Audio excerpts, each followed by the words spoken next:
الحمد لله رب العالمين والصلاة والسلام على خاتم النبيين أما بعد فأعوذ بالله من الشيطان الرجيم بسم الله الرحمن الرحيم والصلاة والسلام عليك يا رسول الله وعلى آلك وأصحابك يا حبيب الله والصلاة والسلام عليك يا نبي الله وعلى آلك وأصحابك يا نور الله نويت سنة الاعتكاف البعین ارکان 2 صفحہ 33 حدیث باب نمبر 33 ہے من صلی علی محمد طہر قلبہ من النفاق کما یطہر الثوب الماء. حدیث باب کا ترجمہ ہے جو محمد مصطفیٰ صلی اللہ علیہ وسلم پر درود پاک پڑھے اس کا دل منافقت سے ایسے پاک ہو جاتا ہے جیسے کپڑا پانی سے پاک ہو جاتا ہے. دعائیں ہوتی ہیں مقبول اس وسیلے سے. خدا کی خاص عنایت درود پاک سے ہے. غم جہاں سے کبھی سابقہ نہیں پڑتا. مجھے تو ہر گھڑی راحت درود پاک سے ہے. آج انشاءاللہ ہم پارہ 1 سورۃ البقرہ کی آیت نمبر 83 کی تلاوت ترجمہ اور تفسیری نکات کچھ اس آیت کریمہ سے حاصل ہونے والے اسباب کو ہم سنیں گے.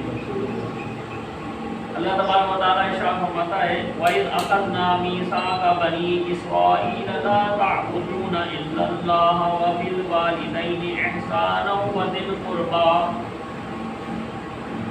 آیت کریمہ کا ترجمہ ہے اور یاد کرو جب ہم نے بنی اسرائیل سے عہد لیا کہ اللہ کے سوا کسی کی عبادت نہ کرو اور ماں باپ کے ساتھ بھلائی کرو اور رشتہ داروں کے ساتھ اچھا سلوک کرو.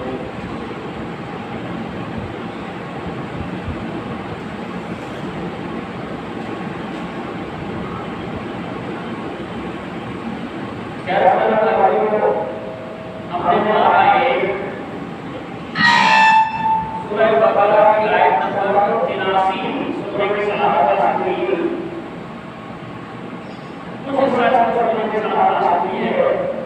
اس آیت کریمہ میں 8 کاموں کا ذکر ہے. پوری آیت کریمہ میں 8 نسلیں میں 8 الگ الگ نسلیں سے احکام بیان کیے ہیں جن پر اللہ کا حکم دیا گیا ہے. ان میں سے 2 کاموں کا ذکر ہم نے پہلے سنا تھا. آج دوسرے کام کا ذکر سنیں گے. آئیے آیت کریمہ اس کی وضاحت سنتے ہیں. اللہ تعالیٰ نے اور یاد کرو جب ہم نے بنی اسرائیل سے عہد لیا مضمون اور پکے وعدے کو میثاق یعنی عہد کہتے ہیں. انہوں نے عہد کہتے ہیں اور ہم نے میثاق کہتے ہیں. یہ میثاق و عہد کیا ہوتا ہے؟ مضمون اور پکے وعدے کو میثاق یا عہد کہتے ہیں. یعنی ہم نے بنی اسرائیل سے پکا وعدہ لیا. کن باتوں کا وعدہ لیا؟ اللہ کے سے فرمایا لا تعبدون الا اللہ وبالوالدین احسانا وذی القربى کہ اللہ کے سوا کسی کی عبادت نہ کرو اور ماں باپ کے ساتھ بھلائی کرو اور رشتہ داروں کے ساتھ اچھا سلوک کرو. یہ 3 حکم ہیں. صرف اور صرف اللہ پاک کی عبادت کرنی ہے. یعنی اللہ کی عبادت میں سستی بھی نہیں کرنی اور اس کے سوا کسی اور کی عبادت بھی نہیں کرنی. دوسرا والدین کے ساتھ نیک سلوک کرنا ہے. یہ 2 احکام ہم پچھلے درس میں سن چکے ہیں. تیسرا اس میں ہے وذی القربیٰ رشتہ داروں کے ساتھ رشتہ داروں کے حقوق ادا کرنے. ان میں سے پہلے 2 کام یعنی صرف اسے بندہ کی عبادت اور والدین کے ساتھ نیک سلوک کا ذکر ہم نے پہلے سنا تھا.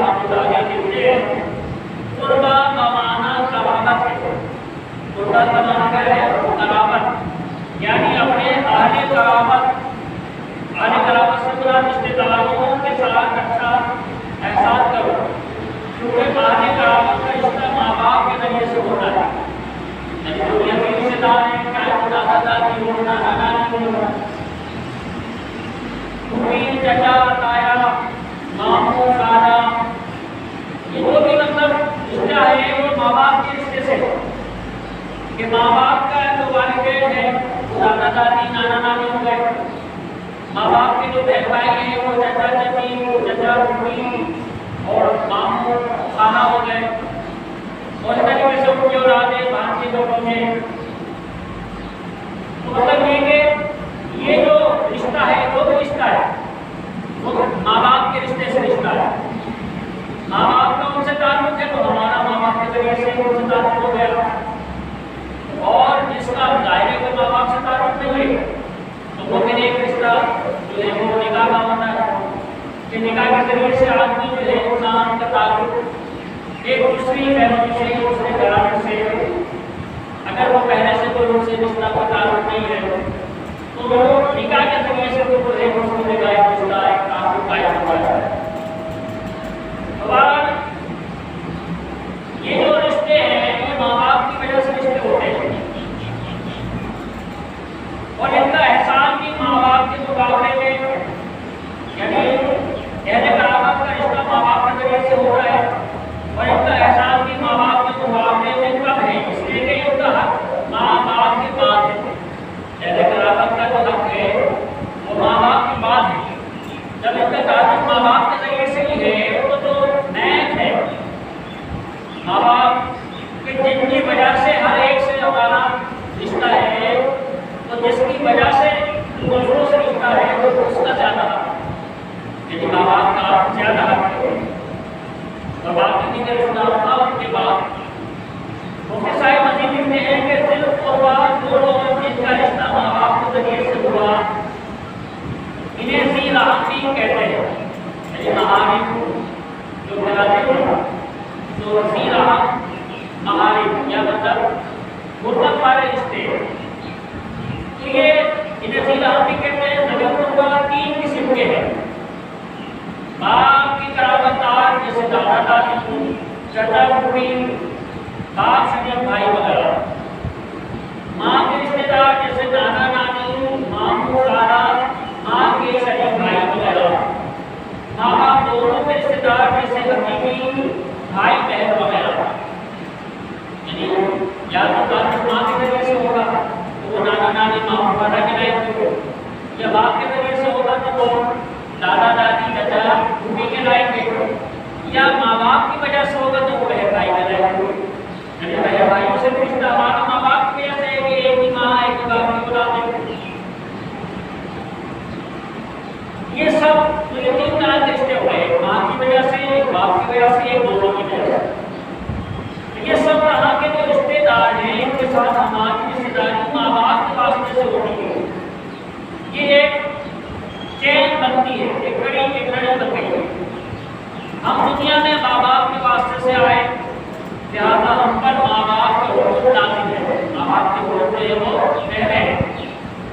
پھر یہ سب دادا دادی چچا پھوپھی خالہ ماموں نانا نانی بھائی بہن وغیرہ ماں باپ کے رشتے دار ہیں، لہٰذا ہم پر ان کے حقوق بھی لازم ہے۔ حدیث پاک میں ہے سرور کائنات فخر موجودات صلی اللہ علیہ وسلم نے فرمایا ان الخدہ رسول، بے شک محبت بھی وراثت، محبت میں بھی وراثت جاری ہوتی ہے، یعنی اس طریقے سے مال و جائیداد میں مال و اسباب میں وراثت جاری ہوتی ہے، اس طریقے سے محبت میں بھی وراثت جاری ہوتی ہے، یعنی ماں باپ کی طرف سے ہمیں جو وراثت ملتی ہے یہ صرف اور صرف مال و دولت مکان جائیداد ہی کی صورت میں نہیں ہوتی، بلکہ وہ محبت جو ماں باپ کے دل میں ہوتی ہے اس میں بھی وراثت جاری ہوتی ہے، یعنی جن سے ماں باپ محبت کرتے رہے ان سے اولاد کو بھی محبت کرنی ہے۔ ایسا نہیں ہے کہ ماں باپ نے بہن بھائیوں سے دوست احباب سے عزیز رشتے داروں سے جن سے محبت کرتے تھے اور ہم جو ہے ان سے نفرت کریں ان سے نفرت ہوتے تو یہ درست نہیں ہے۔ جس طریقے سے مال و اسباب جائیداد میں ہم ان جائیداد میں حصہ لیتے ہیں اس طریقے سے محبت میں حصہ لینا ہے کہ جن سے وہ محبت کرتے ہیں ہمیں ان سے محبت کرنی ہے، اگر اس کو نہیں کروا نہیں ہے۔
بھیجا کرتے تھے وہ کھانے وغیرہ پیش کیا کرتے تھے.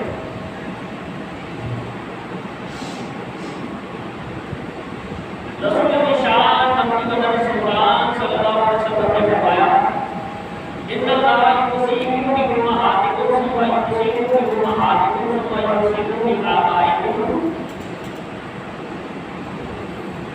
ثم یصیبکم بالاقرب فالاقرب. یعنی بے شک اللہ پاک تمہاری ماؤں کے بارے میں تمہیں وصیت فرماتا ہے. پھر دوبارہ فرمایا پھر تمہاری ماؤں کے بارے میں تمہیں وصیت فرماتا ہے. یعنی ماں کے بارے میں دو دفعہ محمد صلی اللہ علیہ وسلم کے بارے میں وصیت فرماتا ہے. پھر فرمایا کہ پھر تمہارے والد کے متعلق وصیت فرماتا ہے. پھر جو زیادہ قریبی رشتے دار ہیں پھر اس سے دور والا پھر اس سے دور والا. یوں جو زیادہ قریبی رشتے دار ہے اس کا حق بھی زیادہ ہے. تو ماں کے بارے میں دو دفعہ, والد کے بارے میں ایک دفعہ, اور پھر جو ماں باپ سے جتنا قریب ہے جیسے ماں باپ کے ماں باپ دادا دادی ان کا ماں باپ کے بعد جو ہے حق ہے. پھر چچا چچی چچا پھوپھی اور خالہ ماموں تو ان کے جو ہے وہ دادا دادی نانا نانی کے بعد ان کا بھی حق بنتا ہے.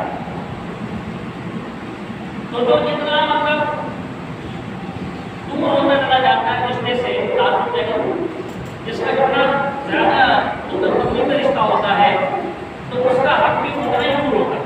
تو جتنا زیادہ قریب ہوتا ہے رشتے میں اس کا حق بھی اتنا زیادہ ہے.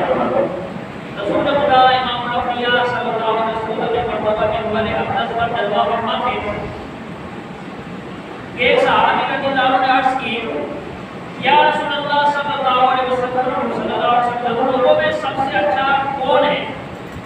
فرمایا لوگوں میں سب سے اچھا وہ شخص ہے جو کثرت سے قرآن کریم کی تلاوت کرے, زیادہ متقی ہو, سب سے زیادہ نیکی کا حکم دینے اور برائی سے منع کرنے والا ہو, سب سے زیادہ صلہ رحمی یعنی رشتے داروں کے ساتھ اچھا برتاؤ کرنے والا ہو.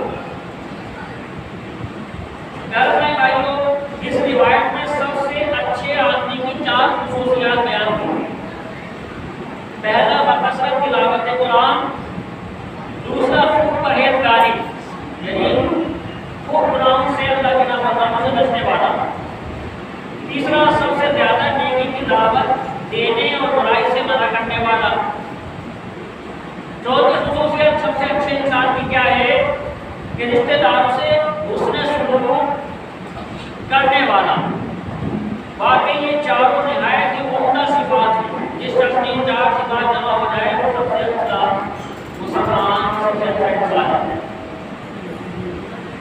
حدیث شریف میں اللہ پاک کے آخری نبی رسول کریم صلی اللہ علیہ وسلم نے فرمایا کہ بندہ دن اور رات میں قرآن کریم کی تلاوت کرتا ہے, قرآن کریم کے حلال کو حلال اور حرام کو حرام جانتا ہے, اللہ پاک فرشتوں کو اس کا رفیق یعنی ساتھی بنا دیتا ہے, فرشتے اس کے ساتھ رہتے ہیں.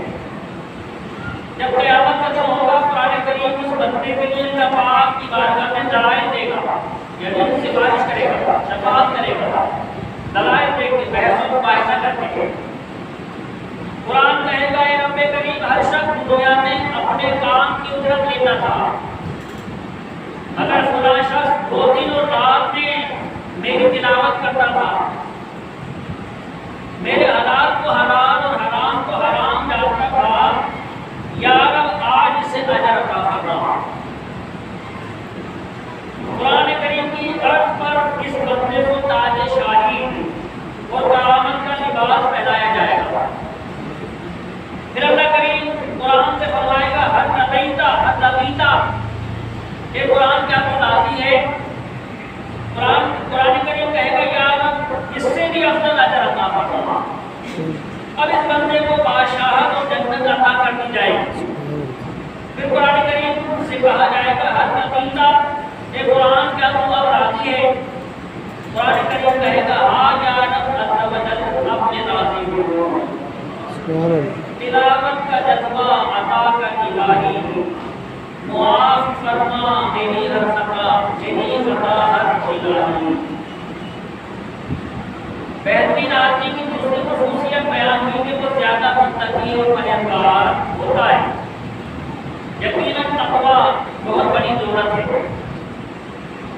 حضرت ابو سعید خدری رضی اللہ عنہ سے روایت ہے رسول اکرم صلی اللہ علیہ وسلم نے ایک صحابی کو نصیحت کرتے ہوئے فرمایا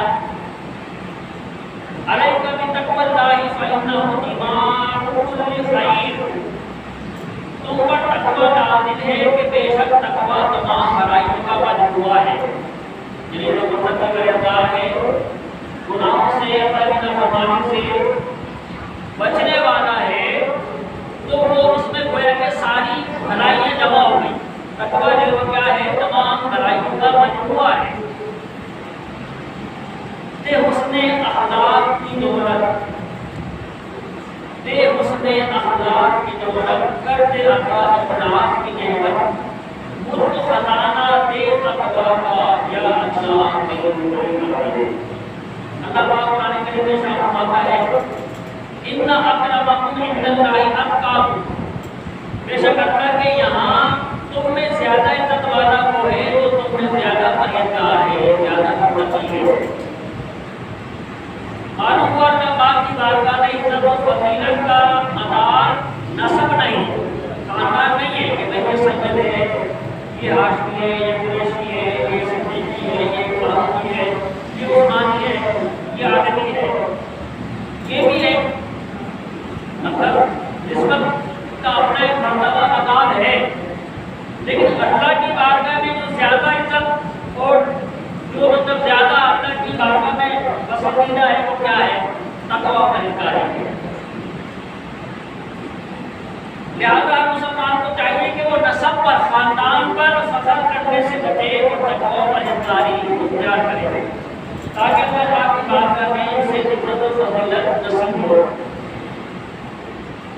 ایک عربی شاعر کہتا ہے ما یصنع العبد بِعِزِّ الْغِنَى وَالْعِزُّ بِعِزِّ الْمُتَّقَى، انسان مال و دولت کی عزت کا کیا کرے گا؟ عزت تو ساری کی ساری متقی کے لیے ہے۔ اللہ پاک ہمیں تقویٰ نصیب فرمائے، آمین کی جائے صحابہ نبی صلی اللہ علیہ وسلم تیسری صفت جو اچھی انسان کی ہمارے آقا صلی اللہ علیہ وسلم نے بیان فرمائی وہ نیکی کی دعوت دینے اور برائی سے منع کرنے والا کام ہے۔ یہ بھی بہت اہم عادت ہے۔ حضرت کعب بن احبار رضی اللہ عنہ فرماتے ہیں جنت الفردوس عام شخص کے لیے ہے جو نیکی کی دعوت دیتا اور برائی سے منع کرتا ہے۔ نیکی کی دعوت دینا ہر مسلمان کی بنیادی ترین ذمہ داری ہے۔ اللہ پاک نے فرمایا سورہ توبہ آیت نمبر 71 میں وَالْمُؤْمِنُونَ وَالْمُؤْمِنَاتُ بَعْضُهُمْ أَوْلِيَاءُ بَعْضٍ يَأْمُرُونَ بِالْمَعْرُوفِ وَيَنْهَوْنَ عَنِ الْمُنكَرِ، اور مسلمان مرد اور مسلمان عورتیں ایک دوسرے کے رفیق ہیں، بھلائی کا حکم دیتے ہیں اور برائی سے منع کرتے ہیں۔ یعنی مسلمان مرد اور مسلمان عورتیں آپس میں بھائی رہتے ہیں، مرد مردوں سے اور عورتیں عورتوں سے اللہ پاک کی رضا کے لیے محبت رکھتے ہیں، اور مسلمان کا یہ اعلیٰ وصف ہے کہ یہ آپس میں مسلم کو نیکی کی دعوت دیتے اور برائی سے منع کرتے ہیں۔ اور جو مصیبت جو ہے وہ کیا ہے؟ بہترین آدمی کہ وہ صلہ رحمی کرنے والا یعنی رشتہ داروں کے ساتھ میں شروع کرنے والا ہوتا ہے۔ حدیث پاک میں ہے اسے یہ پسند ہو کہ اس کی عمر اور رزق میں اضافہ کر دیا جائے، اسے چاہیے کہ اپنے والدین کے ساتھ اچھا برتاؤ کرے اور اپنے رشتہ داروں کے ساتھ نیک سلوک کیا کرے۔ سبحان اللہ، معلوم ہوا رشتہ داروں کے ساتھ نیک سلوک کرنا ایسی باکمال نیکی ہے کہ اس کی برکت سے آخرت میں جو انعامات ملیں گے وہ ملیں گے۔ اس کے علاوہ دنیا میں بھی اس کا انعام ملتا ہے کہ بندے کی عمر اور رزق میں اضافہ کر دیا جاتا ہے۔ آج جتنے لوگ ہیں جو مہنگائی کا گناہ ہوتے ہیں، تندرستی پریشانی، آمدن کی کمی، اخراجات زیادہ ہیں، آمدن پوری نہیں ہوتی، مطلب اس طرح کے معاملات کرتے ہیں، لیکن اپنے رشتہ داروں سے اچھا سلوک نہیں کرتے۔ اگر اپنے رشتہ داروں سے اچھا سلوک کریں گے جو بھی